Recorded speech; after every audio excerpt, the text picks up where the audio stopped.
Be grateful you're not in jail. Go back to your real life, Morgan. Leave this to the professionals.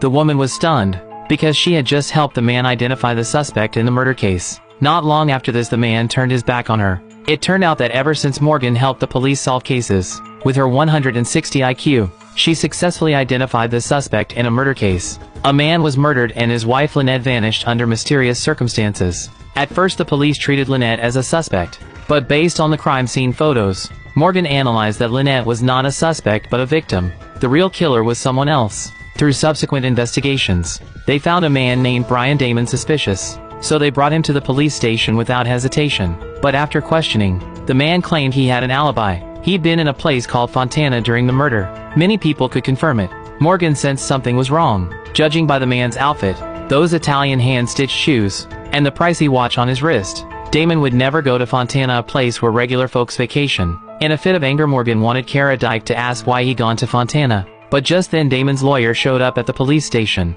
Since there was no evidence, they had to release Damon without charge. This made Kara Dike furious. So when Morgan asked what to do next, Kara Dike snapped at her and took out his anger. He even said he wouldn't need her help in the future. But his tough words were quickly followed by embarrassment. Early the next morning, Kara showed up at Morgan's door. After Morgan let him in, she handed the kids to him and started analyzing the case. The day before, when they went to Lynette's sister Sophia's house, Morgan had noticed that the knickknacks on the shelves were dusty, except for a frog ornament engraved with Fontana, which was clean as a whistle. So she deduced that Sophia had recently been to Fontana, and must have gone with Damon. Kara said that didn't prove anything. Just then Morgan had a light bulb moment.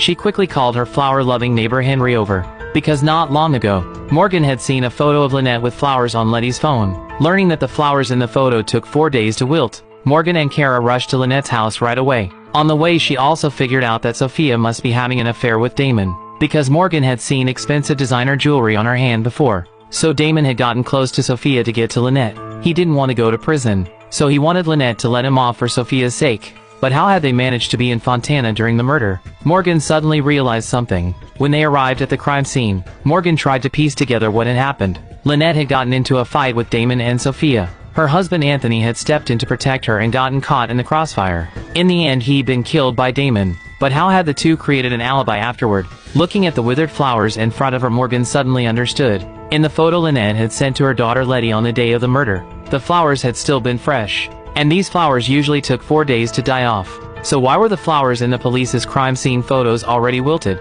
Remembering that Damon's company was in security tech, and Sophia was a botanist, the conclusion was that Damon had used advanced tech to turn the whole space into a giant freezer. He'd frozen Anthony's body, and